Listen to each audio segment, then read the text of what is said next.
got two questions here. Let's take the first one. John Paul's comments. This isn't the first person in the Democratic Conference that has continued to make anti-Semitic comments. We've watched what they have continually to do. There are a number of them over there. I think if the Democrats want to believe that they do not have a conference that continues to make anti-Semitic remarks, they need to do something about it. Because they've defended these individuals time and again. The only time action has ever been taken is when we had to take the action. I think this is a role for the leader, Hakeem, to prove that, no, they're not anti-Semitic. And they cannot allow their members to continue to say what they have said in the past. I mean, think about what we're talking about. You just raised the one issue of what she called Israel on a week when we have the president of Israel, Mr. Herzog, coming to give a joint session on the 75th anniversary of the creation of Israel. The closest ally. Within minutes of Israel becoming a country, America recognized it. But now we have leaders in the Democratic Party. She's not just elected as a Democrat in their conference, she is a leader of their caucuses. And she's making these comments. But think of before what also Congresswoman Omar said. She equated the U.S. military and Israel security forces with Hamas and the Taliban. She said support for Israel is all about the Benjamins. Supporters of Israel have an allegiance to a foreign country to lead. What did she say inside their conference? That she had a calming feeling when discussing the Holocaust. Who in their right mind could even say that? Betty McCollum introduced a resolution to condemn Israel and support Palestinian terrorist organization. These are just multiple Democrats on multiple times consistently saying anti-Semitic remarks, and it has got to stop.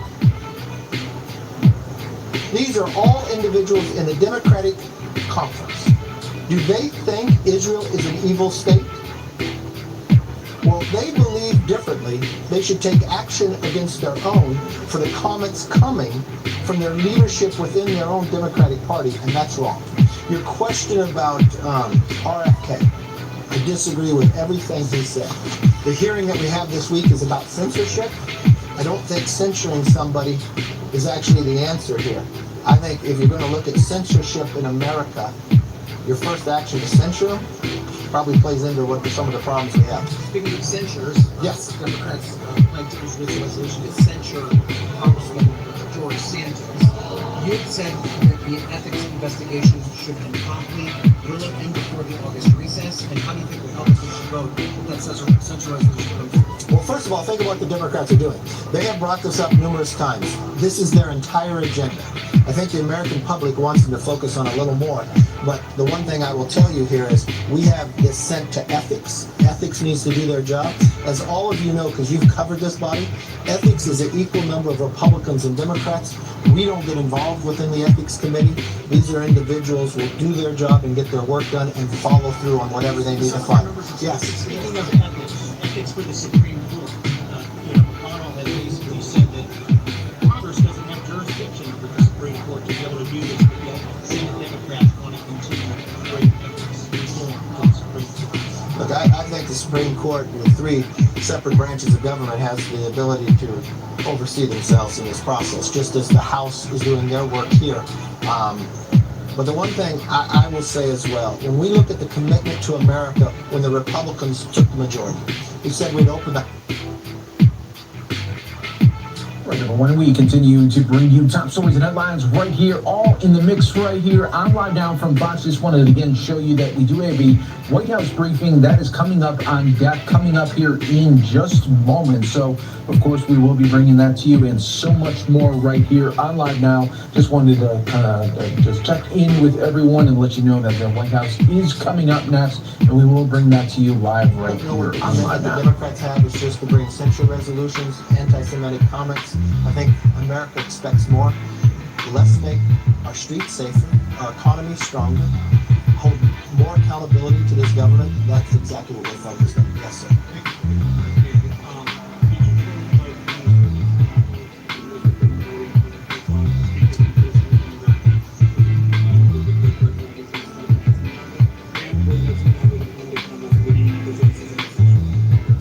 let's just get history right.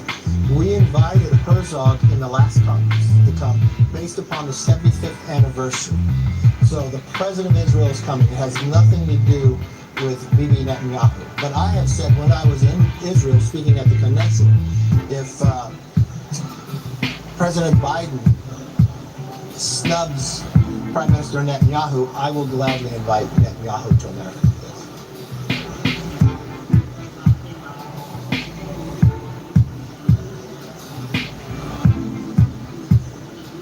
A couple different concerns. I do not want to see government create an agency to approve whether someone can build upon AI. I've watched what the European Union has done that has actually, in their guidelines, has taken capital away and people walking away from Europe in investing in AI.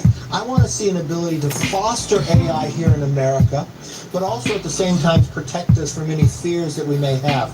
If you have followed and covered some of the things we have done here already, I think it's appropriate that we educate all members on the artificial intelligence. So I have brought in MIT. MIT has a course that teaches AI and quantum to the generals in our military. So 2 years ago, I took a number of members over to MIT, working with them to develop courses for members of Congress. We have brought them into joint sessions down in the auditorium. I brought Sam Altman. We will continue to do that. I have convened a number of members on both sides of the aisle, following those meetings based upon those who have interest in AI and others, and we want to work collaboratively together on being able to craft legislation that fosters the growth of AI while protecting it from any fears that some may have it. Not at all. Because I think we'll be able to cure cancer and many other things based upon AI. I think we'll have greater efficiencies when it comes to AI. I think we can actually be able to foster a lot of positives through artificial intelligence. Why wouldn't we want to advance America? Why wouldn't we want to advance society? Why wouldn't we want to make somebody safer? We could battle wildfires with AI. We could predict where a fire would start, where it would grow, pre-position individuals to be able to knock that fire out. That would not only save lives, it would save the environment. We watch many times within smoke. With AI, we can find a better way to actually treat you. With AI, our military will be able to be stronger. With AI today, we actually use in the military, when you always get these reports like a number of planes, 50% of planes can't fly. We use AI to predict the part that is going to fail in the plane, so now we're up to 75 and 85% of planes that can fly, because we change that part before it collapses upon itself.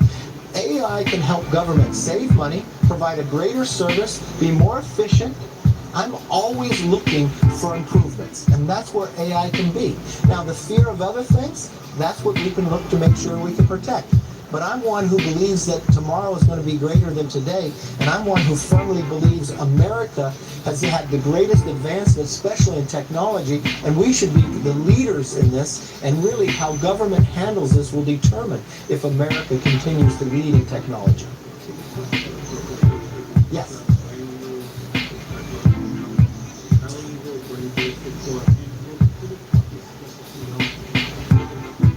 Well, you know, the most important thing is not the Freedom Caucus, it's America. You know, I know this is different than Washington, but the new thing here, because we have now become the majority based upon the American public trusting us, we have kept our word. The bills now get 72 hours to read them. You can now see the 12 appropriation bills that have come out. That's unheard of. You actually have to ask this question. But unfortunately for America to understand, that's how Democrats ran this place. That people couldn't see what you could vote on.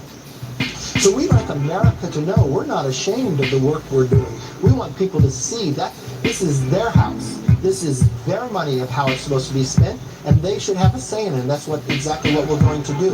But we have already put out forth a number of the approach bills to start offering amendments to. I believe 3 of them we noticed on Friday. I think it was MilCon, I think it was Ag, and Defense. So those will be the first that would come to the floor, but we want people plenty of time to be able to offer more amendments. I know last week a number of you were really concerned that I was offering amendments to the NDAA. Let me be very clear to all of you. We like the idea that all members have some say in what bill's done. That's the way government is supposed to be designed in a republic, in a democracy that we have here. So that may be different in a new Congress, that people actually have a say and can have more input. And you could actually have an amendment you vote on and it can fail. Or you can have an amendment that can pass and improve the bill. That's the will of the people, that's the will of the House, and that will take place. Next week we'll start with the votes. Yes.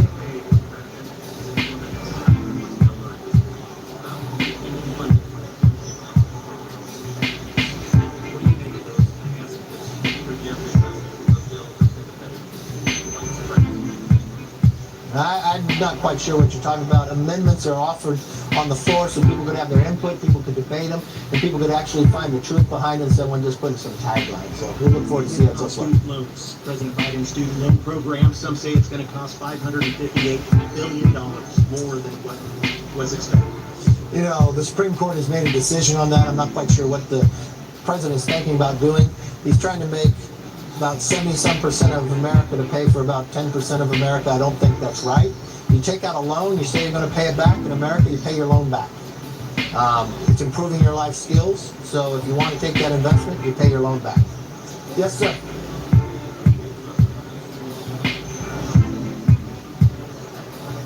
No, I will meet with the 13 Gold Star families. The main purpose, I want to make sure that their loved ones are never forgotten and the sacrifices that they made.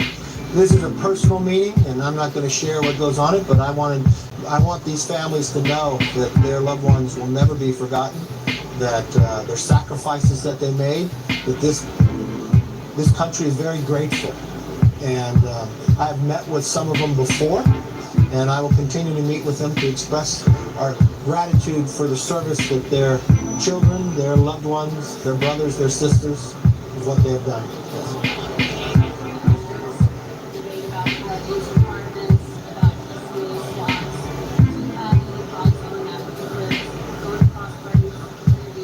No, I think these are good discussions, healthy discussions. The one thing that we found are people are living longer. It's unique about, that's a good thing, people live longer, and people want to continue to work more. And the one thing we've learned about pilots, even if you read Malcolm Baldwin's books, 10,000 hours, you approve it something. We have requirements for how long somebody has to train, before, how many hours before they go. This is actually good for the workforce. If people want to continue to work and they have a lot of experience with a lot of flight hours, that's actually a very positive thing. Flight safety, we've watched that we have a pilot shortage, and we're looking at a number of cancellations. So we can have more people working with more experience for a longer term, and they're going to make that decision. That's called freedom in America and safer travel and solving some problems. So I think that's a pretty positive thing.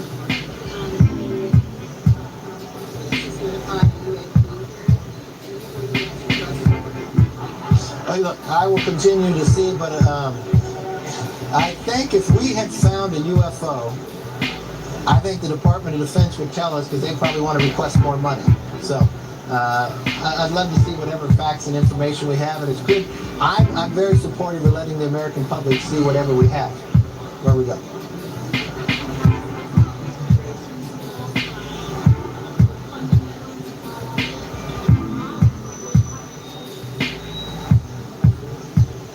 Thank you for reminding me the day of the week. It's Monday.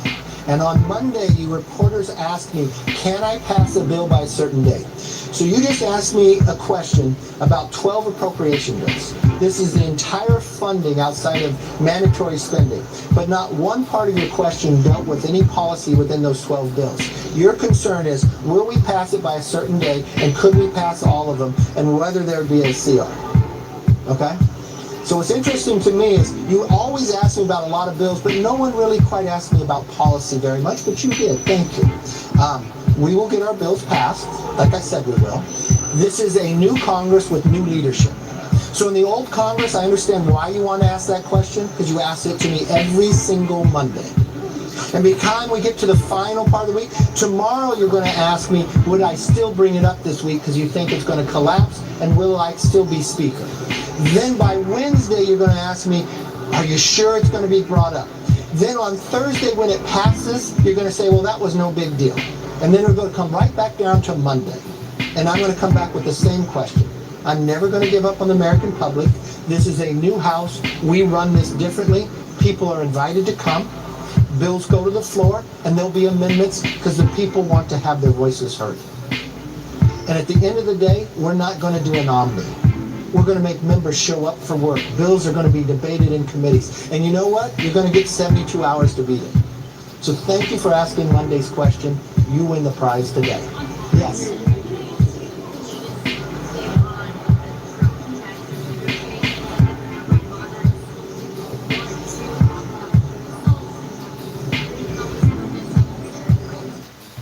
All right, speaking of the House, Kevin McCarthy speaking there and wrapping up with reporters, giving a update there on bills that will be coming to the floor on the House side. As you can see, White House briefing just getting started right here on Live Now. Let's listen in right here. But thank you to Tamara Keith for her partnership over the last year. Very few people understand just how much work is required by the WHCA and the White House to ensure press coverage and related travels as smoothly as possible. And we are looking forward to working closely with you, Kelly O, and in this next chapter. So welcome, welcome, welcome. I'm excited about it. So I have two things at the top, and welcome to anyone who traveled with us abroad. Welcome back. Hopefully you got some rest over the weekend. But the first thing I want to talk about is on a subject that's gotten increasing attention over the last few weeks, certainly the last couple of days. And I want to quote a Republican senator in 2022. So bear with me here. Quote, "Leaving our military in limbo is never the right thing to do," end quote. That same senator also said, quote, "Our military isn't a political pawn." The year before, this Republican senator declared, and I quote, "Our job as elected officials is to make sure that those who have stepped up to defend our country have the resources that they need to do their job and to do it safely." Strangely, though, that person who said these things seems to have forgotten them, and that person, as you all know, because you've all covered this very closely, is Tommy Tuberville. So right now, Senator Tuberville is hijacking what has traditionally been a bipartisan process, the National Defense Authorization Act. He's also delaying the confirmation of hundreds of qualified and capable military nominees, depriving our armed forces of leadership it needs. The Pentagon is going without a Senate-confirmed Marine Corps commandant for the first time ever in over a century because of this attack on our national security. A cascading effect of delayed promotions threatens to brain drain from the military.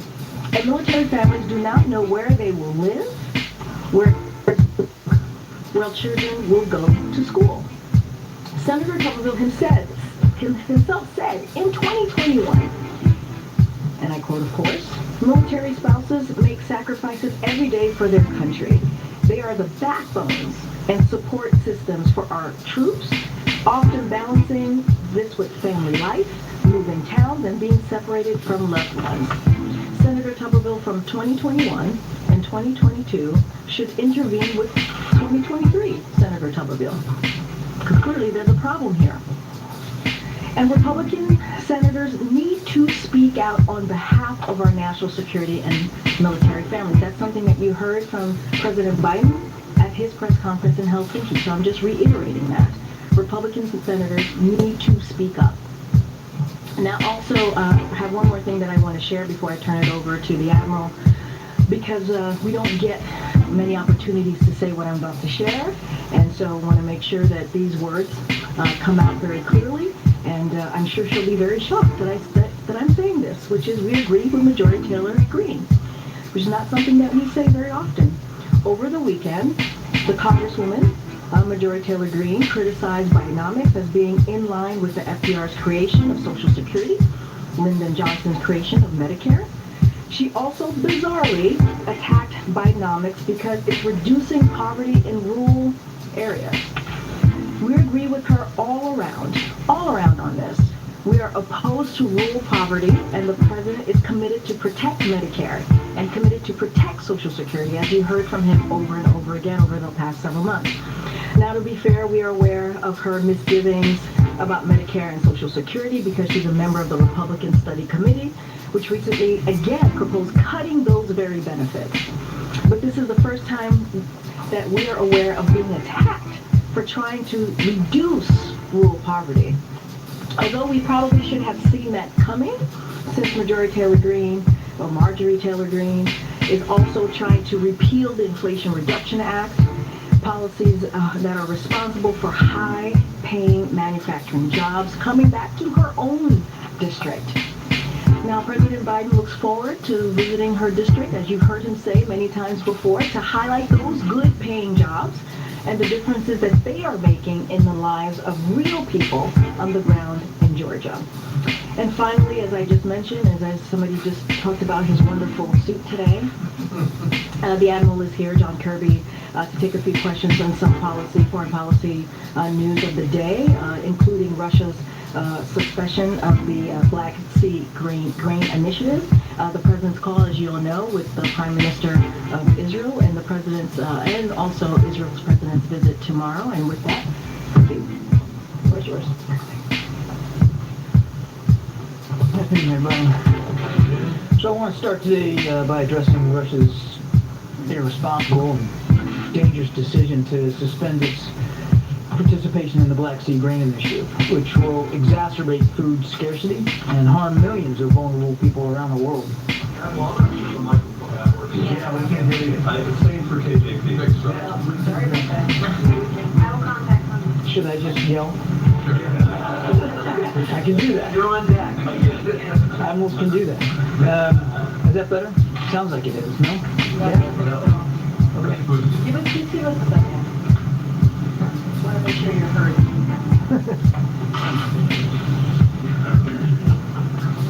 Is it okay if we just start? Here in the back? No? Maybe I could hear it, but then same with you. It's just muted today. Okay. I'll try to project. We'll do our best. I've had my grandkids for the last 2.5 weeks, so All right, some of you will be seeing a 2-minute break right here on Live Now from Fox. addressing Russia's irresponsible and dangerous decision to suspend its participation in the Black Sea Grain Initiative, which will exacerbate food scarcity and harm millions of vulnerable people around the world. The Black Sea Grain Initiative has been critical to bringing down food prices, which have spiked as a result of Russia's brutal and unprovoked invasion of Ukraine. More than half of the 33 million metric tons of grain and foodstuffs that have been shipped through the initiative have gone to developing countries, including some of the most food insecure regions of the globe. These shipments have helped drive down and stabilize global prices, and every shipment under the initiative has contributed to reducing hardship in the world's poorest countries, since bringing grain to world markets lowers food prices for everybody. Russia's decision to resume its effective blockade of Ukrainian ports and prevent this grain from getting to markets will harm people all over the world. Russia will be fully and solely responsible for the consequences of this military act of aggression. Indeed, we are already seeing a spike in global wheat, corn, and soybean prices just today as a result of Russia's suspension. We urge the government of Russia to immediately reverse its decision. Meanwhile, the United States has and we will continue to work with other countries to enable both Russian and Ukrainian grain to reach the rest of the world, including by ensuring that our sanctions do not target, contrary to Russian propaganda, they do not target Russian food or fertilizer, and we will continue to support Ukraine's efforts to get that grain to markets that desperately need it, even if that's through other routes. A lot of work to be done here. This is a deeply regrettable and, as I said, a dangerous decision that we urge Mr. Putin to reverse. Now, just quickly, a readout on the president's discussion today with Prime Minister Netanyahu. They obviously talked about a broad range of global and regional issues of mutual concern. The president underscored his ironclad, unwavering commitment to Israel's security, and he condemned recent acts of terror against Israeli citizens. We too consulted on our close coordination to counter Iran, including through regular and ongoing joint military exercises. They noted that the U.S.-Israel partnership remains a cornerstone in preventing Iran from ever acquiring a nuclear weapon. The president stressed the need to take measures to maintain the viability of a two-state solution and to improve the security situation in the West Bank. To that end, he welcomed Israel's willingness to consider new steps to support Palestinian livelihoods and recognized promising steps by the Palestinian Authority, for their part, to reassert security control in Jenin and other areas of the West Bank. He expressed concern about continued settlement growth and called on all parties to refrain from further unilateral measures. The two leaders agreed to consult with regional partners with the aim of convening a meeting soon in the Aqaba Sharm format as soon as possible. They also consulted on progress towards establishing a more integrated, prosperous, and peaceful Middle East, including through efforts to deepen and expand normalization with countries in the region and beyond. Finally, President Biden reiterated, in the context of the current debate in Israel about judicial reform, the need for the broadest possible consensus, and that shared democratic values have always been and must remain a hallmark of the U.S.-Israel relationship. That takes questions. First on the call with Netanyahu, the Israeli said that there was an invitation to meet in the United States. Is that meeting at the White House, as Prime Minister Netanyahu has repeatedly asked for? They have agreed that they will meet probably before the end of this year, and all the details of the wheres and the whens are still being worked out. And then second on the Black Sea grain deal, assuming Russia doesn't lift this effective blockade, what other options are there that the U.S. can facilitate get that Ukraine grain out of there? Is there additional resources that the U.S. can send to Ukraine to ship it out via rail? Yeah, or is it really just at the mercy of Russia? Well, look, to some degree, Russia does have a huge amount of responsibility here. By allowing, or in the previous months, allowing ships to leave through the Black Sea along an approved route. But absent that, we're going to have to kind of go back to where we were before the grain deal was put in place last July. Now, it's been a year, where obviously the bulk of grain wasn't getting out, because the only other option you have for that is overland, by rail, by truck, overland. And of course, overland transport of anything in Ukraine right now is a pretty hazardous undertaking, and of course you'd have to go through EU countries. They all would have to be okay with that. They have farmers and farms that they have to be concerned about for their own economies. So it's more cumbersome, less efficient, certainly not as an effective way of getting all that grain out of Ukraine. And that's why, before the grain deal was put in place, food prices were going up. The developing world, the so-called global south, was suffering under food scarcity. So, I mean, I don't want to stand here and promise you that we'll be able to fix everything as a result of this decision by Russia. We'll do the best we can. We'll continue to work with allies and partners to find new ways to get grain out. But there's no possible way, just mathematically, we're going to get as much grain out now as we were going to be able to get out through the grain deal if it had been extended. Hello. Also on the grain, just following up on this question, specifically, is there any thought being given to a plan of just taking the grain out by sea with some kind of escort and more or less daring the Russians to stop it? And then on the bridge, basically you're arguing that, you're arguing, but you're suggesting that we should just try to run a blockade, an effective military blockade in the Black Sea, because that's what's happening here. No, that's not an option that's being actively pursued. I know that we discussed by Turkey had sort of played around with this idea quite a long time ago. That's not an option we're actively pursuing. Okay, thank you. On the bridge itself, the Russians keep making like this sound like this is a sort of casus belli. You can't touch the bridge. We'll stop the grain. So on. That's how they present it. Does the United States think the bridge is a totally legitimate military target? So let me just take that in two bites. Number one, I've seen nothing that proves causation here, that the strike on the bridge led to Putin's decision not to extend. He had already been leaning that way publicly. Now, I won't speak for him. If he has his own justification, he can do that. But I've seen nothing that points to causation. And to your second question, we don't take it upon ourselves to determine legitimacy or illegitimacy of targets that the Ukrainians hit. They're fighting for their own country. Crimea is Ukraine. And we don't tell them what is or what isn't legally illegitimate to target. They determine their targets for themselves. It's not at all in the same category as strikes inside Russia, which is something. Strikes inside Russia, we made it clear to the Ukrainians that we won't encourage and we won't enable strikes inside Russia. What we are trying to do, and have been for 16 months, is making sure that they can defend their own territory and to push back the Russian aggression on Ukrainian soil. Crimea is Ukrainian soil. Just to clarify something, Russia's calling the bridge attack a terrorist attack. They're blaming Ukraine. The Ukrainians have not, though, claimed responsibility. Have you determined who's responsible, or are you commenting on who's responsible? We are not in a position to attribute the attack to any particular party at this point. And you've made clear, obviously, publicly you're urging Russia to reverse its decision on the grain deal. Privately, are U.S. officials reaching out, discussing this matter with your counterparts in Moscow? We are discussing it with our counterparts at the UN and with our allies and partners. I know of no specific discussions with Russian officials directly about it. And can you just discuss again how immediately you may see the impact for vulnerable countries? I mean, prices went up today. Corn, soybean, and wheat all shot up today as a result of this decision. So we're seeing the impact right now. Admiral, just one more follow on that on the bridge. Have you assessed whether the attack had any effects on Russia's strategic ability to move military equipment in and out of Crimea? Yeah. The short answer is I don't know. I mean, I can't.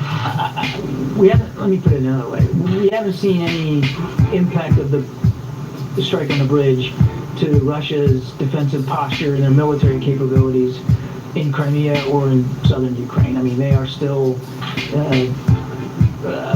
arrayed in defense in depth. They are still fighting. The Ukrainian forces still trying to push back elements of the Ukrainian counteroffensive. I think it's just too soon to know whether that attack on that bridge is going to have any significant military impact on their ability to continue to fight this war. And yes, it provided land access, terrestrial access to Crimea, but the Russians have many other ways of providing logistics and sustainment to their troops in Ukraine. So my hunch would be that this won't have a dramatic effect on them. Just another on Israel. The Congresswoman Jay Powell said that Israel is a racist state. She later walked that back, but there's been one in a number of comments from us Democratic lawmakers about Israel, and just wondering if the White House had any response to those comments. Well, we saw that she apologized, and we're glad she did. We think an apology was the right thing to do for those comments. I think, as you saw from my readout of the call with Prime Minister Netanyahu, and you'll see this tomorrow when the president gets a chance to meet with President Herzog, our commitment to Israel is ironclad, and we're going to make that clear and consistent every chance we get. I want to ask you about the Chinese hacking campaign that affected Secretary Raimondo, among others. Do you have an update on how much damage may have been caused by this hack, what information was taken, and also what does this episode tell you about the Chinese's ambitions and capabilities with regard to spying? Okay, there's a lot there. So just let me set it up here. It's important to remember what this was. It was an intrusion into Microsoft Cloud services on an unclassified level. And this intrusion allowed the hackers to get access to some email traffic, particularly that is the main concern here, various government officials and agencies. The reason Microsoft knew about it was because we told them about it. We found it and alerted them to that. And in so doing, we also took steps immediately to minimize any further impact by this intrusion and to close down any additional vulnerabilities. We're going to continue to evaluate the cyberspace environment in the wake of this to make sure that those fixes are in fact doing the job that we expected them to do, and that we're still protecting our vulnerabilities through cloud services and through unclassified email. So we're mindful of this. I think it's important to remember that our systems get attacked and we're fending off intrusions every day. From a variety of state and non-state actors. There's cyber resilience, and cyber security is a paramount concern for the president. We've just recently released a brand new cyber security strategy for the country, and certainly for the government, that we think will have a positive impact on our ability to operate much more effectively and much more safely in that space. Now, as for the attribution, we're not in a position right now, and I don't have an update for you on the investigation to give. We're not in a position to independently verify attribution, but we have seen nothing that would cause us to dispute Microsoft's finding that it was a hacking group out of the PRC. So, you just said that you fend off these attacks every day, but in this case, you didn't fend it off, and all the things you talked about were reactive, not proactive. So, are you doing enough to proactively prevent the Chinese or another government from gaining access into our, government emails? We work at it every single day. Does that mean that you can prevent every single attack of every single nature? No. I mean, unfortunately, sometimes they get through, but it's not for lack of trying. And this isn't the kind of thing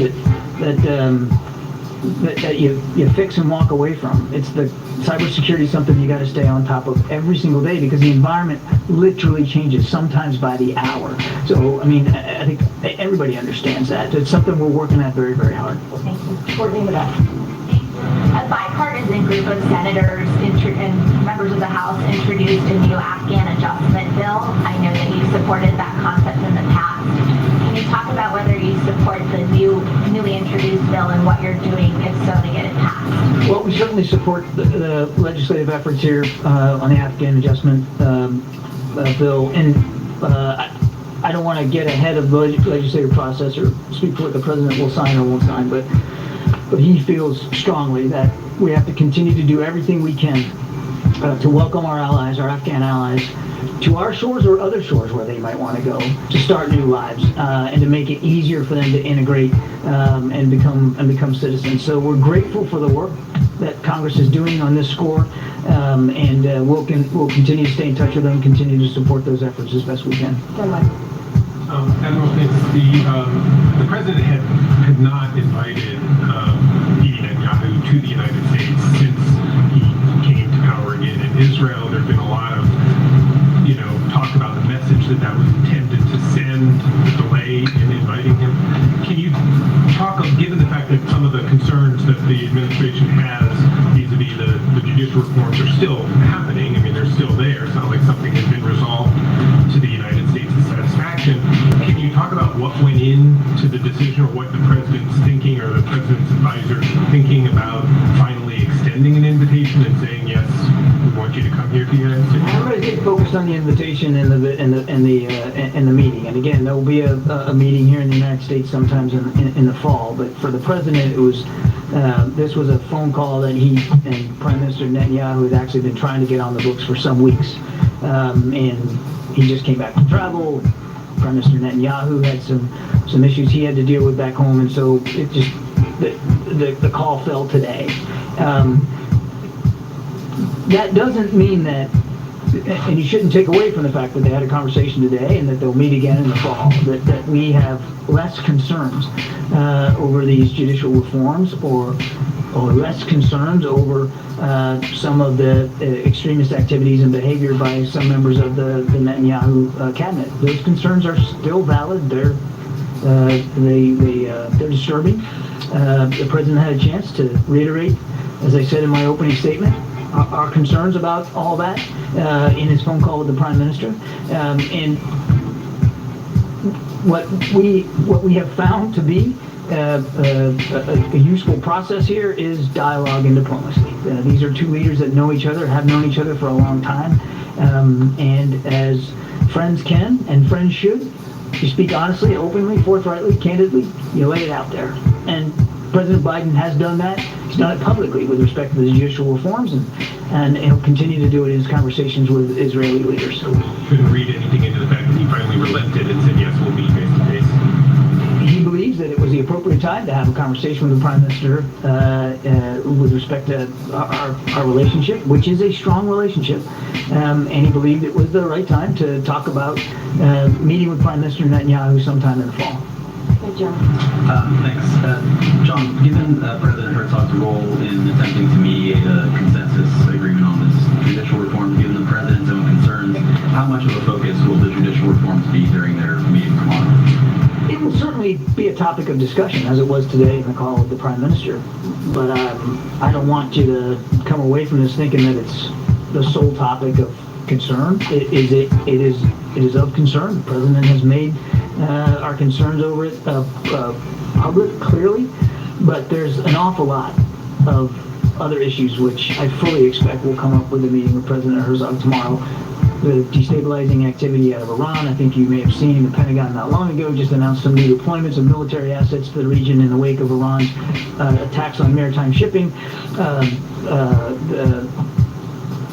Potential for additional protests now in Iran, now that the morality police is back on the streets and minding what women are wearing, as well as climate change and other broad regional security issues, including the normalization and stronger integration of Israel into the Middle East. A lot of the protesters in Israel who are protesting against this judicial reform, they have been sending a message directly to the president, asking for more support, more vocal support from the president of the United States, protesting in front of the U.S. Embassy compound in Tel Aviv.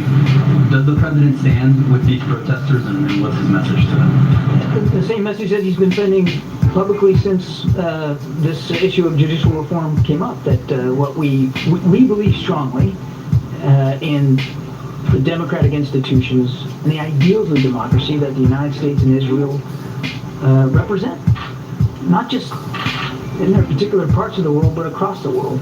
And we want to see Israel be as vibrant and as viable democracy as possible. And that means that you build programs and reforms and changes in a way that is based on compromise. And as I said in my opening statement, the broadest possible consensus across the governing organization. And he's been clear, will continue to make clear, that we stand for Israel, we stand for the Israeli people, we stand for Israel's democracy, and we want to see that democracy and the hopes and the dreams of all Israeli people and all their aspirations met through strong, viable, democratic institutions that are built on consensus and compromise. And a quick one on the grain deal.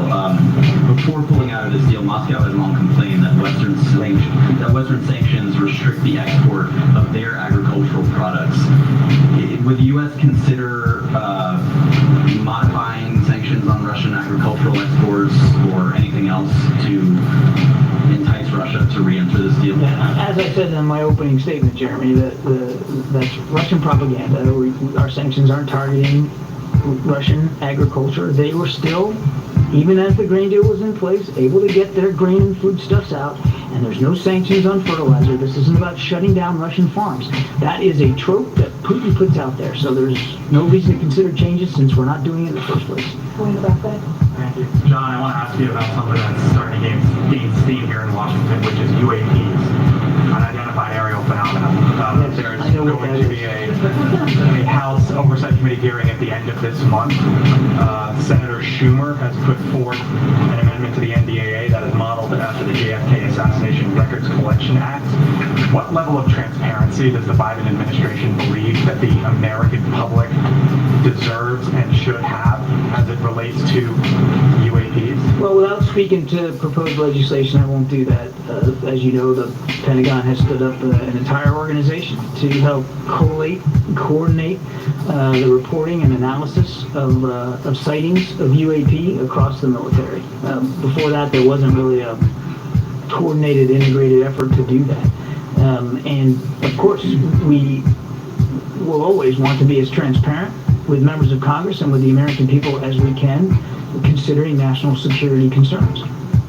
This used to get laughed at for quite some time, for years. What gets laughed at? The idea of Congress taking this up. I mean, Gerald Ford talked about this as a congressman back in 1966, and here we are, what is that, 60 years later, give or take.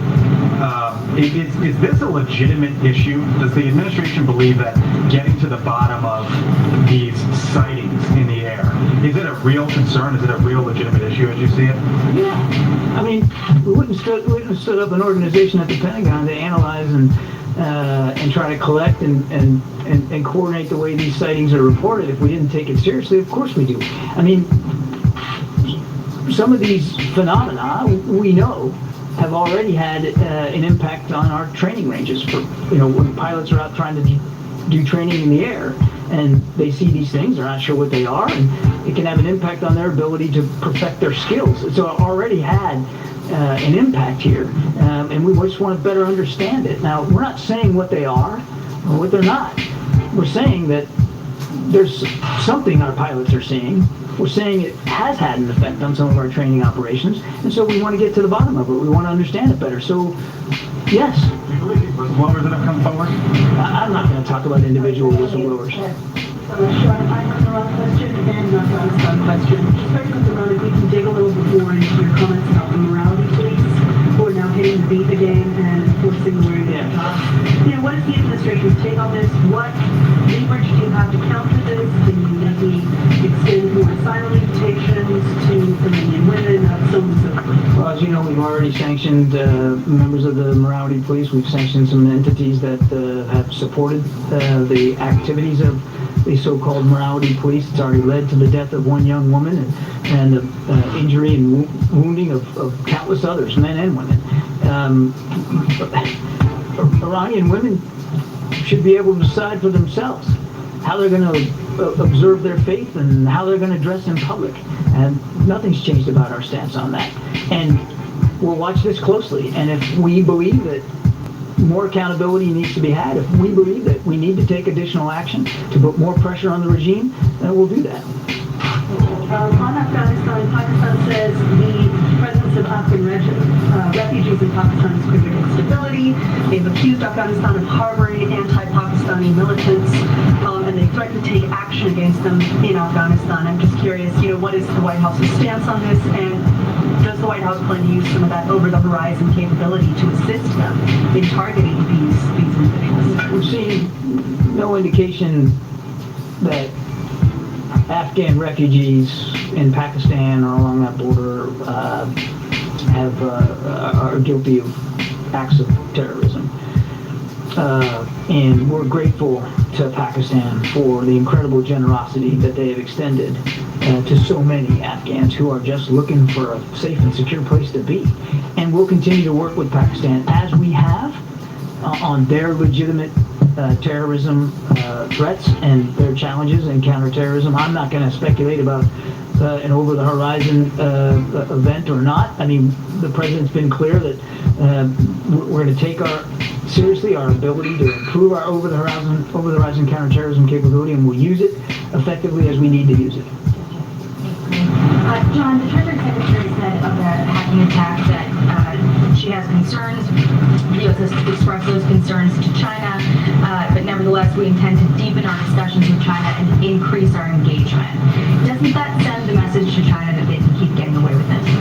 No, what the message it sends is that the way you handle tensions, the way you deal with disagreements, the way you best deal with issues like this, assuming it's I'm not in a position to attribute this, but assuming this is a PRC hacking group, is engagement, is being able to have candid, forthright conversations and hold each other accountable for behavior as appropriate.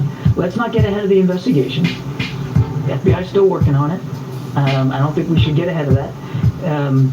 And if there needs to be, as Jake said yesterday, if there needs to be accountability, then we'll execute accountability. But that doesn't mean, even if it is a hacking group from the PRC, it doesn't mean that you torpedo an entire bilateral relationship, the most consequential in the world, militarily, economically, politically, because of one act. You deal with it. You hold people accountable as appropriate, but you still got to work on making sure this relationship, this competition, and it is a competition, Jackie, is handled responsibly. If there needs to be accountability, shouldn't someone be held accountable for hacking cabinet level officials in this administration? Of course. My answer to that was if it's in fact a PRC hacking group, and that was the context of the question. But yes, of course. Was Gina Raimondo the highest level official to be hacked? Was she the only cabinet level official? Secretary Raimondo? Yeah. As far as I know, yes, but again, I don't want to get ahead of an investigation. And then on the F-16s and F-35s to the Middle East, what was the final straw in pushing the Pentagon to make this move? I'd refer you to DOD. On why that decision was made, though I know that it's been a lead up since May with all of the maritime issues, as you mentioned earlier. Well, I mean, you're talking about the additional assets. I mean, first of all, again, I'd point you to the Pentagon to talk about that with more specificity, but we have seen in just recent weeks an increased level of activity in the maritime environment of Iranian attacks on maritime shipping. They have become more bellicose, more active, and more dangerous to peaceful maritime shipping in the Gulf region. And the Secretary of Defense wants to make sure, as he should, that we've got the proper capabilities and assets and readiness in place to deal with that. Thank you. So on Tunisia, this weekend, Libyan border guards have rescued dozens of migrants, including children who have been left in the desert by Tunisian authorities without water or food. Human Rights Watch accused in a report Tunisia of carrying out collective expulsion of sub-Saharan migrants. The United States have a pretty strong relationship with Tunisian authorities, so have you been talking to them? What's your message to the Tunisian president? You know, I really don't have a good sense on that today. I refer you to our colleagues at the State Department. Kirby, there's an FT report that for the past decade, millions of U.S. military emails containing highly sensitive information have been misdirected to Mali due to a typo with .ml instead of .mil. A Dutch tech entrepreneur who's been managing the country domain has been warning about this for the past decade, and control over that domain returns to the Malian government on Monday. They're a Russian ally, so what is the administration doing to deal with this issue and prevent our sensitive military data from potentially falling into the hands of a Russian ally, and how is this allowed to go unaddressed for the past decade despite warnings? I would first point you to our colleagues at the Department of Defense. This is really more for them to speak to, but as I understand it, they have now for quite some time had in place a tool that stops outbound emails that don't have the .mil at the end from going. There's not a huge amount that they can do for people sending emails into the .mil domain from outside. For instance, if you're working on your home computer and you're sending a document to your work account or something like that, which obviously you shouldn't be working on official stuff at home anyway, but they have done training of DoD employees, as I understand it, to warn them about that practice. But when it's inbound to a .mil address without MIL, there's not a lot that the Pentagon can do to stop that. But they're obviously been mindful of this for quite some time and have been, again, working on outbound fixes and working on training for any problems of inbound traffic. There is a meeting tomorrow from an emissary of the Pope with the President, Cardinal Zuppi, about humanitarian issues with Ukraine and so forth. Are you able to preview that at all? And is there any particular urgent event that is having him travel from Italy to meet with the President? The Cardinal's coming at the specific request and as an envoy of the Pope to have discussions here about the war in Ukraine, specifically about humanitarian concerns in Ukraine. As an example, the thousands and thousands of Ukrainian children that have been shipped off to basically concentration camps in Russia or Russia-occupied territory, and we look forward to having those discussions. Right, and we'll get to Thanks, Corinne. John, if this sounds obvious to you, just let me know. In speaking with members of the DoD today, they say if Russia was successful on the battlefield, that we wouldn't see this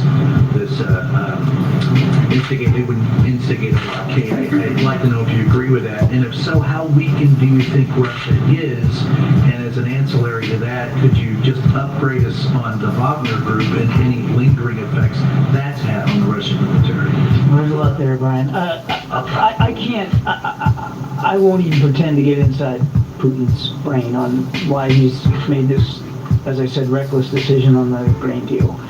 It's completely irresponsible. And whether it's related in some way to how poorly they're doing in Ukraine militarily, or whether, as in Jeremy's question, it's related more to grievances that he has conjured up about Russian agriculture, I don't know.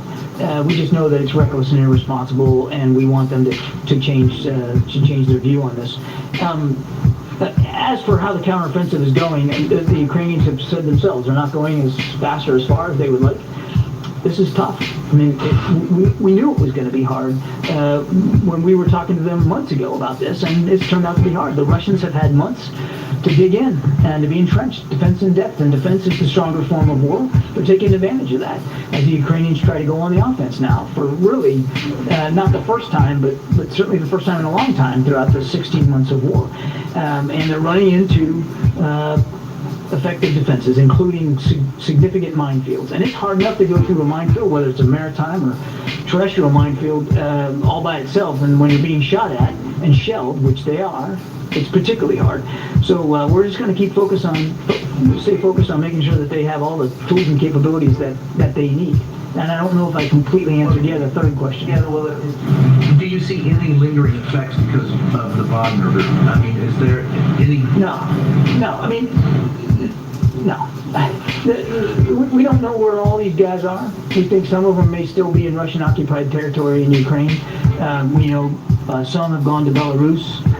We've seen reports that some have gone to Africa. I mean, there's still a viable group here.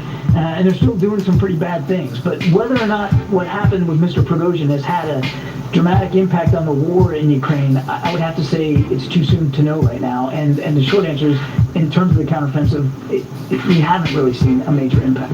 Go ahead, Phil, and then Raquel. Thank you, Green. The administration has been critical of Senator Tuberville with his holds on military promotions because of social policy and saying that he is harming military readiness. On the flip side of that impasse, and this is something that Republican lawmakers have raised, why is the new DOD policy on abortion critical to military readiness? I'm really glad you asked that question. No, I mean, I really am. 1 in 5 members of the U.S. military are women. 20%. We're an all-volunteer force. Nobody's forcing you to sign up and go. People volunteer to go. You raise your right hand and you say, I'm gonna do this for a few years or even for my life. And it might cost me my life to do it. And when you sign up and you make that contract, you have every right to expect that the organization, in this case the military, is going to take care of you, and they're going to take care of your families, and they're going to make sure that you can serve with dignity and respect, no matter who you are, or who you love, or how you worship or don't. And our policies, whether they're diversity, inclusion, and equity, or whether they're about transgender individuals who qualify physically and mentally to serve, to be able to do it with dignity, or whether it's about female service members, 1 in 5, or female family members being able to count on the kinds of health care and reproductive care specifically that they need to serve. That is a foundational, sacred obligation of military leaders across the river. I've seen it myself, and it matters because it says we're invested in you because you are being willing to invest in us. You're investing your life, your family's livelihood with us. We owe you that back in return. I had a chance a couple of weeks ago to meet with some military spouses here at the White House. Some were active duty members, some were spouses, all were women. And 201, they told me, that abortion laws in this country that are now being passed are absolutely having an effect on their willingness to continue serving in uniform or to encourage or discourage, in this case, their spouses from continuing service. So if you don't think there's going to be a retention and a morale issue, think again, because it's already having that effect. I have a son in the Navy, I think you all know that, and son-in-law too. They're both stationed down in Norfolk on destroyers. You know, they're proud to keep serving their country in the Navy, but you know, the Navy told them where to go. You go where you're told. That's the way orders work. You go where you're assigned. You don't get to choose. And so what happens if you get assigned to a state like Alabama, which has a pretty restrictive abortion law in place, and you're concerned about your reproductive care? What do? Do you say no and get out? Well, some people may decide to do that. And what does that mean? That means we lose talent, important talent. And we're, again, an all-volunteer force. Recruiting is tough enough as it is with a very strong economy out there. We want to keep the people that we get, and we want to make sure that they can continue to serve. So it can have an extremely significant impact on our recruiting and our retention. Not to mention, it's just the right darn thing to do for people that raise their hand and agree to serve in the military. Okay, Raquel. Thank you so much, Carmen. Hi, everyone. John, last week, Congresswoman Ocasio-Cortez asked the U.S. government to release secret documents about the U.S. involvement in the military coup in Brazil in '64. In a week, a few days before that, a group of Brazilian organizations sent a letter to President Biden to request the same. So what is the U.S. position on this matter, and will the administration consider releasing those documents? You know, I'm going to have to take the question. I'm not tracking this particular event, and I don't want to speculate right now, but I'll tell you what, we'll take the question and we'll get back to you. Get you an answer. Thanks, everybody. Thank you. See ya. And Admiral, I want to say thank you for your service and raising your hand, giving me your respect. That was really important. Thank you. Oh, now the mic works. Okay, go ahead. Kick us over. Have anything else? Thank you. First up on the budget rate prices that John discussed before, is there any U.S. government concern that could raise inflation concerns here at home? We saw a positive trend line in the last few months, but come back and reverse some of that progress. So look, I think you said something that I definitely want to lean into, is we've seen some positive trend lines over the last 12 months, in particular as it relates to inflation and how we have seen it ease. We saw that most recently in the CPI numbers that we saw just last Wednesday. And so it's gone down 12 months in a row to 3%, which is the lowest it's been in the last 2 years. And everything that you are seeing with our economy being stronger, wages going up, unemployment going down, staying under 4%, something that we haven't seen in 50 years, is because of Bidenomics, as you've heard us talk about. It's because of the work that this president has done. And certainly we are leading globally, and as our economy is getting back on its feet, especially after getting through this pandemic. As far as the inflation that may be caused because of the grain, I know the Admiral talked about how we've seen some prices go up just today. I don't have a full account of how that's going to certainly affect the positive momentum that we've seen as far as inflation going down, but it's certainly something that we're going to monitor and keep a close eye on. Definitely. Kirby had a question about Congresswoman Jayapal's comments. That's about another Democratic official's comments rather than attending still at dinner suggesting that COVID-19 was technically targeted at certain populations. Apparently he's the leader of the Democratic Party. Does he believe that that sort of language, rhetoric, sentiment had any place in the Democratic Party or American public life at all? It's an important question. I want to be careful here because I don't want to address a 2024 candidate, right? We're not going to do that from here. But what I will say more broadly, which I think is important, because I think as we look at the last 2-3 years since 2020, since this pandemic hit, there are countless American families who are seeing an empty seat at the Thanksgiving table, right? For the past, who knows, couple of years, couple of years, because of what the pandemic has done to families across this country, because of the suffering of COVID. And that is something that we have to acknowledge. And that is something that is important that we speak to. Because if anything, all of us probably have that same, sadly, that same thing in common, that we have lost someone that we loved because of this pandemic. So the claims made on that tape is false. It is vile. And they put our fellow Americans in danger. If you think about the racist and anti-Semitic conspiracy theories that come out of saying those types of things, it's an attack on our fellow citizens, our fellow Americans, and so it is important that we essentially speak out when we hear those claims made more broadly. I want to quote something that the American Jewish Committee said, which is the assertion that COVID was genetically engineered to spare Jewish and Chinese people is deeply offensive and incredibly dangerous. Every aspect of these comments reflects some of the most abhorrent anti-Semitic conspiracy theories throughout history and contributes to today's dangerous rise of anti-Semitism. And so this is something that this president and this whole administration is going to stand against when we hear that type of those false claims against Asian Americans, against Jewish Americans. We're going to continue to speak out, and we believe, and this is something that we just heard, It's important to protect the dignity and of our fellow Americans. It's important to respect our fellow Americans. And so it is, as you can understand, the core principle of our country. And then lastly, you took to that more earlier to Senator Tuberville. The senator is the president is a former longtime member of the Senate. You talked about being concerned about military readiness here. At what point, why have you not heard the president call on his colleagues, many of his friends, to end the process of polls and change the way Senate works and go around Senator Tuberville here?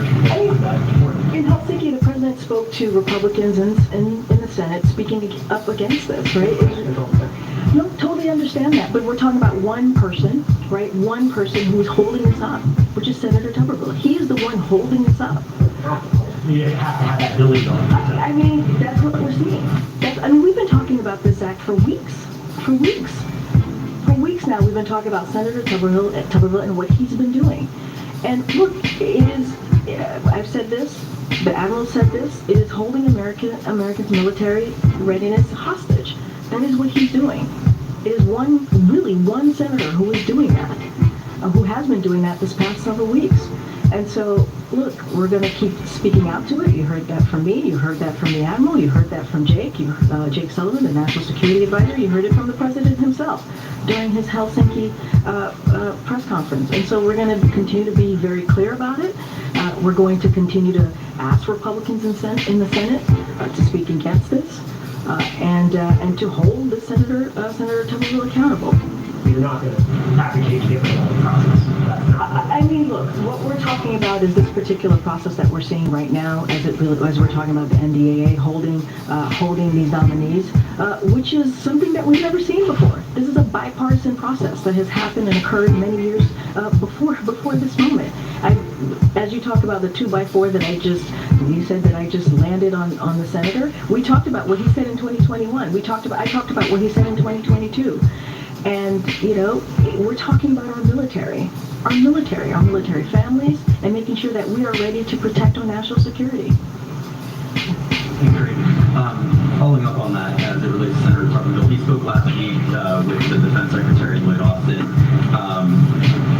Is there a sense from the White House that conversation was productive at all, and will there be any follow-up from the White House with Senator Tuberville regarding this issue? So I don't have a readout to that conversation. I don't have anything to follow up. But clearly we have been, if not communicating at a podium, certainly communicating through members of this administration. I just don't have anything else to share beyond that conversation. As it relates to the NDAA, is the White House confident that once this legislation goes to conference, that most or all of these kind of conservative wish list items that made it into this bill will not be in the final version of the bill? So what we believe and what we have said, and I believe Jake Sullivan said this yesterday as he was making the rounds on the Sunday morning show, is that this legislation will never get to the president's desk. Just a couple of things. It is extreme, as you just stated. Some of these provisions or specifics that are in the legislation. It targets females and LGBTQ service members. A small number of House Republicans are playing politics, as I've said many times, with our national security and support for our troops. This is historically done in a bipartisan way. This is how we've seen this process move forward, and we believe that it will be done in a bipartisan way. We have that confidence that the Senate will do its job and get this to the final bill in a more broad bipartisan way. And so that's what we believe. And look, this hurts our ability, right, to recruit and retain the strongest military force that we have, the most diverse military force that we have. And so it is in the world. And so it is important that we get this done in a bipartisan way. As it stands today, this bill will not get to the president's desk. We're confident in that. And then on a separate issue, on Thursday, the Secret Service closed its investigation into baggage cocaine that was found in the West Wing. In a statement Thursday, it was Olivia who said that you guys had been briefed on the investigation, you were reviewing it. So what conclusions have you drawn from it? Do you expect Secret Service to make any changes to security protocols as a result? And lastly, you had initially expressed confidence that the Secret Service would get to the bottom of this. Are you surprised that they didn't? So look, let me start with the protocol piece. That's something that Secret Service is going to handle. Any change to protocol, how we move forward, that's something for them to deal with as they handle the security, certainly of this campus and of the White House more broadly. Look, we believe that the Secret Service did a thorough investigation. Certainly not going to opine on the investigation. Of course, we're going to have confidence that they're going to do their jobs and do everything that they can to get to the bottom of this. Of course, that is something that we have confidence. We will always have confidence in that. But as you just stated, we've been briefed on the outcome. And in their public statement, as well as the Secret Service have said, there is hundreds of visitors that traveled through this area where the cocaine was found across that weekend. And so I'm going to leave it to them for any additional information, but certainly not going to opine on the process here. But we believe it was a thorough investigation. A couple of economic questions, Green. Does the White House support the aims of the entertainment industry workers who are on strike right now? So the president believes all workers, including the writers, including the actors, they deserve a fair pay, right? And they deserve fair benefits. That is something that the president believes. This is a president, as you've heard us say over and over again, that is the most pro-union president in history. And so he believes in and consistently supports workers' the right to strike. You've heard him say that. He believes in collective bargaining and how it works. And so that's what he believes. It helps business succeed, and it helps also workers secure wages so that they can raise their family. We've been talking about dignity and respect, so families can raise, Americans can raise, workers can raise their families with dignity and respect. So we sincerely hope that both actors and writers strikes get resolved and that the parties come together and have a mutually beneficial agreement as soon as possible. But of course, we believe that all workers, including writers and actors, have the right, deserve to be able to have fair pay and benefits. So at that strike, we've got the issue with the Teamsters. Is there any concern at the White House that labor strike generally is going to lead to more generous contracts and push wage inflation up higher? Do you agree with current and former Fed officials who say that wages need to not rise as quickly as they are to get inflation back down to target? So look, I'm not going to get into the economics of this, like what economics experts are saying specifically about wages, but what we have seen, right, from the CPI data, that wages have increased. We've seen unemployment go down. We've seen a positive movement with the economy because of what this president has done, because of Bidenomics. I will say this, again, this president believes in that workers have the right to strike. They have the right to ask for fair wages, for fair benefits. He believes in collective bargaining. He thinks that's an important tool that works. And so this is very much a pro-union president. So he's certainly not going to get in the way of that. He's going to continue to make sure that he's protecting that and speaks to that. But as it relates to the economy more broadly, what we've seen from the data is important as well. What we've seen from what the president has done with his own policy is indeed working. When you think about more than 13 million jobs created, when we see wages going up, when we see unemployment going down, that's important. That's because the president has made it a priority to make sure that we have an economy that works for all, that builds an economy from the bottom up, middle out. And that's what we've seen from every policy that this president has put forward. One more on that. The president had a tweet out last night saying that real wages for the average American worker are higher than they were before the pandemic. That tweet has now been annotated with a message from the platform saying that is not factual, and they have some stats and some charts footnoted along with that. Do you welcome that kind of contestation from tech platforms? We disagree. We disagree because we're looking at the data from February of 2021, and what we've seen is that wages have gotten stronger, have increased. We've seen that Bidenomics has been really helpful in getting to make sure that we build an economy that leaves no one behind. What we've seen from the beginning of this administration with the American Rescue Plan, making sure that we're dealing with the COVID, we're just talking about COVID and what the president has been able to do to deal with an issue that turned our economy upside down, that took the lives of many Americans. And because of this work that this president has done, and also what Democrats were able to pass very early on, we've seen an economy that's now growing.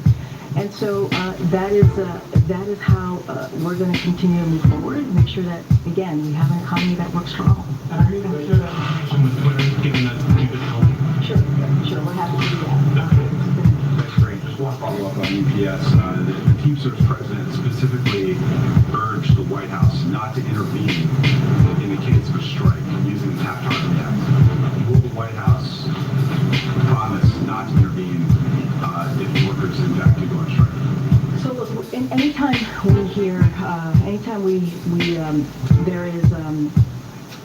there are these discussions, we want to ensure we're playing a constructive and productive role, right? That's how we kind of move forward here. As you just stated, the Teamsters have asked us to not get involved, not to intervene, and hopefully the two sides can reach a mutual agreement and come to the table and do that collective bargaining that I was just talking about. We'll continue to be in touch with both parties constructively, support any efforts to reach a solution.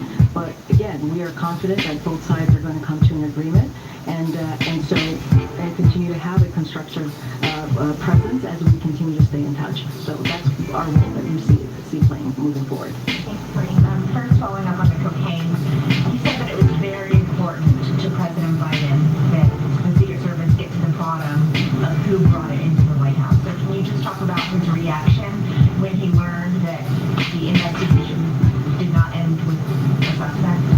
No, and I appreciate the question. Look, I'm just not going to opine on this, not going to get into specific on this. We believe the Secret Service did a thorough investigation. We've been briefed of the outcome. They share the detail in a public statement, which I think is important for the American people to hear directly from the Secret Service who did the investigation. Look, one of the things that they said in the public statement is hundreds of people come through this particular area, and so it's a heavily traveled working area, and so that's what they were able to find doing this thorough investigation. And so, especially during that weekend, we think about Friday, that Saturday, and that Sunday, and also that I believe that Monday, that weekend, I should just say, that it was heavily traveled. So is the president satisfied with the explanation that someone was able to bring an illegal substance into the White House because there are hundreds of people who come here? What I will say is that the Secret Service did a thorough investigation. That's what we believe. They put out a public statement. I think that's important. Anything else detailing any details or any more information, I would reach out to the Secret Service. Thank you. And then one more on Tuberville. After President Biden made those remarks in Helsinki, the senator said that there's no chance of changing my position if we don't sit down and visit. So why doesn't the president sit down with him and try to hash this out? Why does the senator continue to do something that has been done in the past in a historically bipartisan way? Why? Why make this political? Why politicize and make it partisan? That is something that this Senator Tuberville, to be specific, has done. And it's hurting. It's hurting our military readiness. So this is actually a question. We're not the problem here. We're not causing this. This is the senator who's causing this. He's causing something that has never been done before. Historically, this is done in a bipartisan way. So he's holding this up, or has been holding this up, and this is a question for him. So just to be clear, when the president said that he would sit down with Tuberville if he thought there was any possibility he would change his ridiculous position, that was the president saying no. What I'm saying is this has been a historically bipartisan bill, and so, which has been made recklessly partisan. That's what I'm saying. And it's hurting our ability to recruit.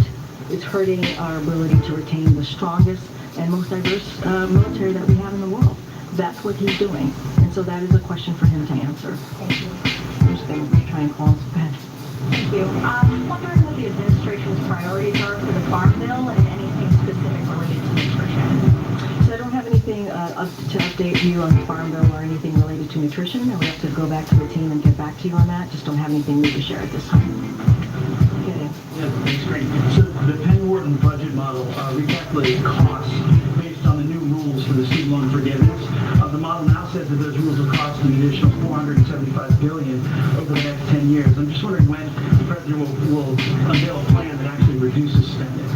So look, just a couple of things, because as it relates to, you're talking about the student loan? The student loan forgiveness, the new rules. Yeah. So look, the Department of Education, they estimated this particular piece to cost about $156 billion over the next decade. And the reason why we were able to do this, the reason why we believe this is being done in a responsible way, and let's not forget, we can afford to give middle-class Americans, middle-class families, a little bit of breathing room, as you hear from this president over and over again. And so, and it's because the progress that we have done to make sure that the deficit is coming down. And that is something that the president has done. Let's not forget, the first 2 years, the deficit has gone down by more than $1 trillion. And that is the deficit reduction because of Bidenomics and because of the work that he's been doing. Spending coming off the deficit, actually increasing according to CBO. Well, the way we have seen is it's gone down over $1 trillion, right? And he has done this in a responsible way. And so he has done reduction. As we look at the deficit, it has come down and done so more than any other president has been able to do in their first 4 years of the administration. And so that's important as well. And so he's taken policies that have been responsible, that has made sure that it doesn't add to the deficit, that it actually decreases the deficit. And you've seen that if you think about the Inflation Reduction Act, you've seen that over and over again in historical pieces of legislation that he's put forward. About EVs, Ford just cut the price of the F-150. Cox Automotive is showing that dealerships now have a 92-day supply of EVs on their lots, which is about twice the average for a gas-powered car on their lot. Is this the marketplace speaking, saying that people don't want this transition as quickly? So, look, I've seen that same study. A couple of things that I also want to make sure that folks know about. The EV sales hit a record high last quarter and increased nearly 50% from the same time last year. So that's important to note. And EV prices are actually down 20% per year over year on average, with EVs that are eligible for the Inflation Reduction Act credit seeing high demand. So we're seeing a lot of high demand here, which matters as we're looking at this study. And because of what this president has done, and the congressional Democrats, as we think about the Inflation Reduction Act, sales are going up. Costs are coming down. That's important to note. It's also good to see that after a couple of years where it was hard to find electric vehicles, they are now readily available for consumers. So, that is also important as we move forward with the Inflation Reduction Act, as we move forward in implementing a very historical piece of legislation that's going to deal with climate change, that's going to create record jobs, right? Good paying union jobs. All of these things are coming out of the work that this president and Democrats have been able to get done. Yes. Thanks, Reed. I saw there was a report that President Biden and Senator Sanders are meeting with labor organizers today at the White House. I was wondering if you want to get any details on that. And two, if the president has any plans to raise the senators' his decision to hold up the president's NIH nominee while the two are at the White House together. So a couple of things about the president and senator. They're going to drop by a White House meeting with young workers, organizing unions in a variety of industries, many of which have not traditionally been organized. Workers participating in Monday's meeting include employees of Starbucks, minor league baseball, Bluebird, and Sega. During Monday's meeting, the president and Senator Sanders are expected to congratulate organizers for the work they've done to lead a resurgence of labor organizing across the country and discuss his belief that worker power is essential to growing the economy from the middle out and bottom up. So administration officials, just a few of them who are going to be joining the president and the senator, may have happened already, is Acting Secretary of Labor Julie Su, White House National Economic Council Director Lael Brainard, and White House Director of Government Affairs Tom Perez. And so those are going to be the folks who have, I think this already happened, join the president and the senator. And I think he might be going to the sticks at some point to take your questions. Are there any plans to raise the concerns about the NIH nominee? That part I can't speak to what was brought up in the conversation that he may have had with the president, but I can tell you about this meeting that occurred moments ago. A White House official last week said that they hoped Senator Sinema would change her position on the nomination of Julie Su. Did Senator Sinema tell the White House she would oppose the nomination? So I don't have any share. She's going to have to, clearly the senator can speak for herself. What I can say is that we are committed to Acting Secretary Julie Su to get through and become the next Secretary of the Department of Labor. That is our commitment that we have had for the past several months, and we're continuing its unwavering commitment. And so we're going to continue to fight hard. The president is going to continue to fight hard. His White House office is going to continue to fight hard to get her through. We believe that she is qualified to be Secretary of the Department of Labor. She has shown that over and over again as Deputy Secretary of Labor. She has been effective, and she got, as you all know, got Democratic support when she became the Deputy Secretary of Department of Labor, and we believe that she should get that support for this secretary position as well. Good, Courtney. Thank you. I wanted to ask about Julie Su again. Is the White House still actively having what you call the war room meetings with different officials to try and get her confirmed? So what I can say is we're actively working very hard to get her confirmed. We believe she is qualified to be the Secretary of Department of Labor, and so that is our commitment and the President's commitment. I also wanted to ask you about the two strikes in Hollywood. Is the White House or another representative of this administration going to get directly involved in that? Look, I don't have any more to share of what I just laid out. Look, we believe, and the President knows, that collective bargaining works for employees and employers. That is something that he's been very consistent about and has said over and over again. He urges both parties to negotiate in good faith and reach a mutual acceptable resolution. And so that's what the President's going to call for.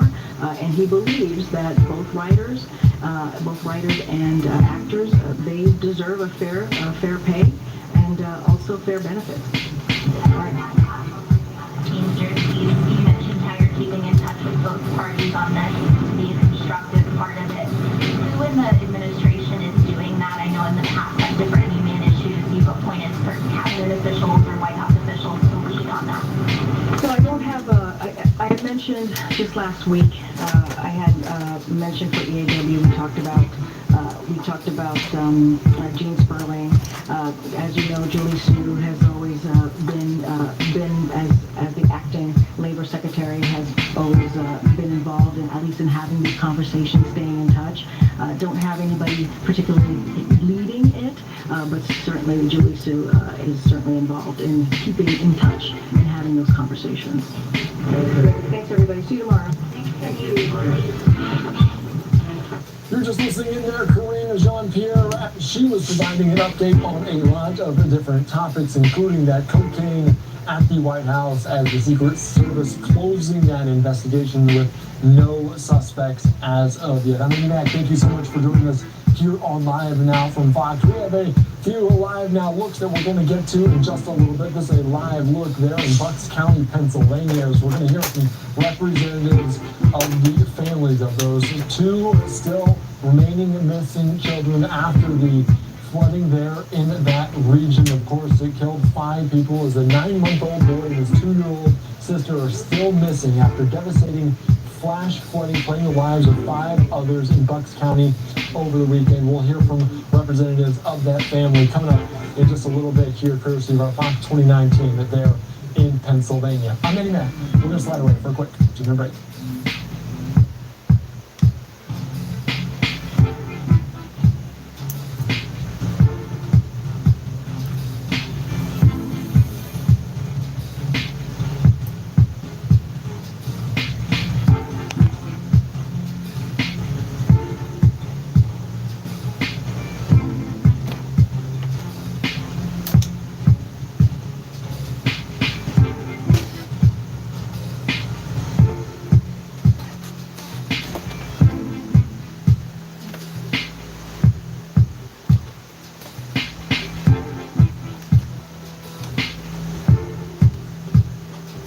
Check 1, 2, testing 1, 2, check.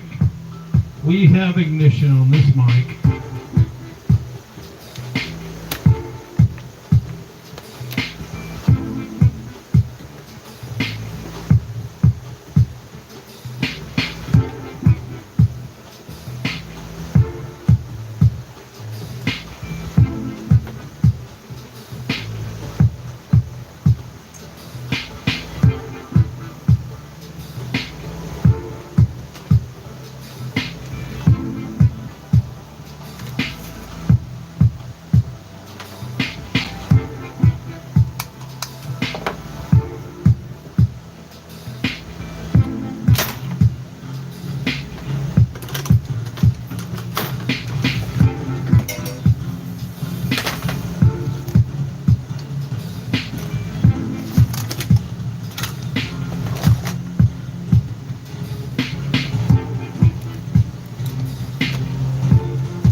Jumping back into live and now from Fox, I'm Andy Mack. A live look there in Bucks County, Pennsylvania, as we're expecting a press conference to be starting momentarily with representatives of that family of those two missing children as authorities resume searching for those two individuals lost during Saturday's fatal flash flooding in Pennsylvania. This is more extreme weather, including record-setting temperatures expected again this week. For more on this, let's go out to our Fox News team, Alexandria Hoff, who has more from Washington with the latest.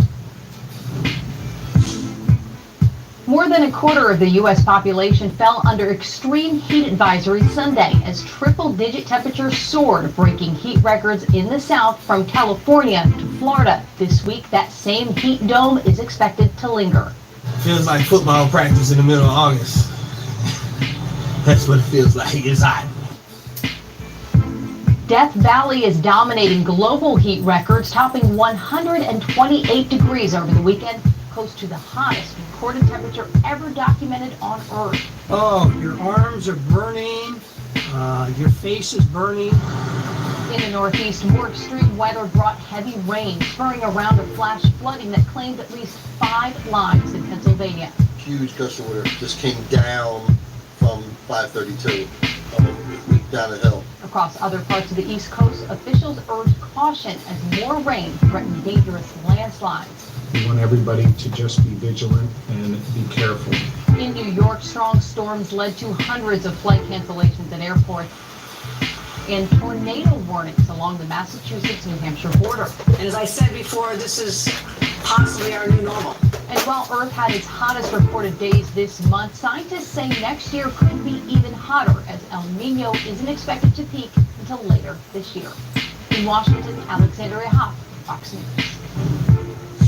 Thank you so much for those latest updates on those extreme weather events. And you see two podiums right now, one in the top right out of Bucks County, Pennsylvania. Like I mentioned, those two missing children there. The search continuing on after those flash floodings over the weekend. In the bottom right corner out of Long Island, New York, with Rex Heuermann now in custody, potentially a serial killer there with the Gilgo Beach murder. So he is potentially charged in 3 of those, a main suspect in a 4th. So we'll have those 2 press conferences coming to you very, very soon here on Live Now from Fox. You can see cameramen setting up and plenty of mic flags at both of those in the Northeast. So we will take you out to them as soon as they happen. Sticking with northeastern portions of the United States and also sticking with weather, I want to put up this tweet from the governor of Vermont. This Phil Scott saying there are many resources available to Vermonters as we recover from catastrophic flooding, including FEMA assistance, emergency shelter, support for farmers and businesses, and more. You can see a comprehensive list all in one place, as they were also dealing with some historic flooding as the cleanup efforts continue in Vermont. Let's take you out there right now as the governor, Phil Scott, as well as the Department of Transportation Secretary Pete Buttigieg, also on hand. Let's listen into their remarks from just a little bit ago on this on Live Now from Fox. Now, when it comes to rebuilding our roads and bridges, it will take some time. In fact, we closed out our last Irene project just this past year, but we will rebuild, and we'll build back better than before. We'll manage the recovery work at the same time we start projects that were already planned, using funding from the historic bipartisan infrastructure law passed by Congress and signed by the President. And I know the Secretary worked hard to get that across the finish line. This will be challenging, but by using all these federal resources, we have an opportunity to ensure the infrastructure Vermonters rely on is strong and more resilient. Here today, we have many VTrans employees who will be critical to that work. They've also been heroic in their response to these floods, working around the clock to reopen roads and keep Vermonters safe. We owe a debt of gratitude to them, local crews and contractors across the state. I also want to thank our team in the SEOC, the State Emergency Operations Center, some here with us today. Thank you so much. They have literally been going 24/7, working with federal and community partners to coordinate resources and emergency response in all corners of Vermont.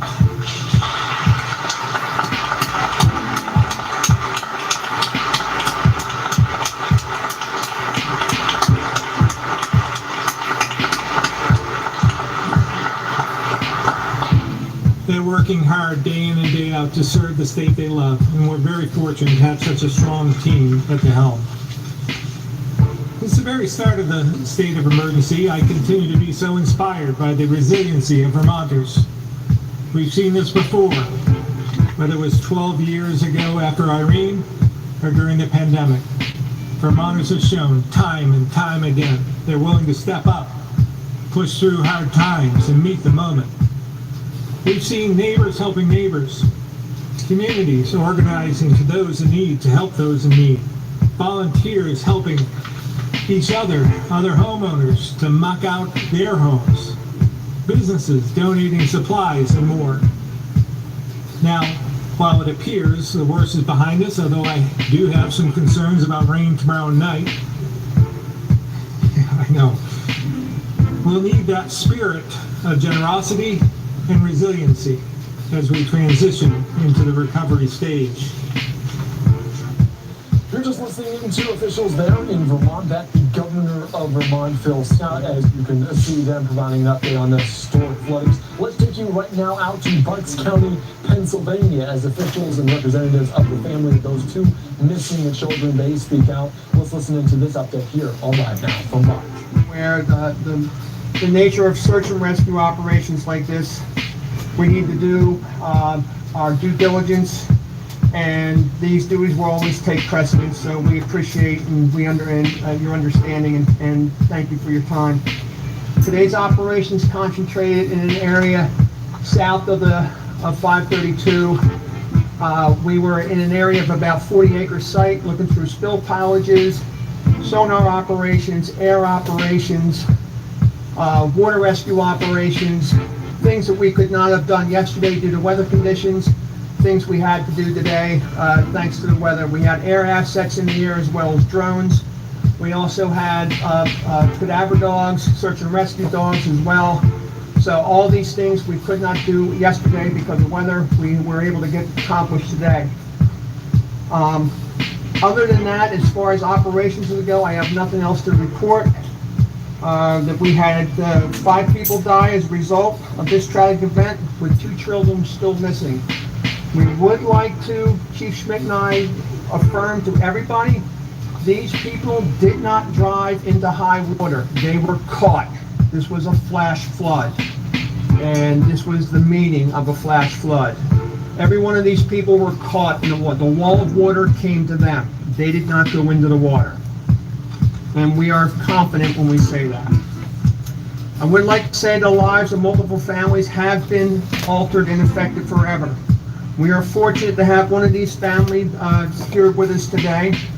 The strength of the Shell family has been inspiring to all the responders and to myself included. As a testament to their character, resilience, and compassion, the Shell family has came and met with us and began to console us. With the empathy they showed us, will never be forgotten. At this point, I would like to introduce the Shell family representative, Scott Ellis.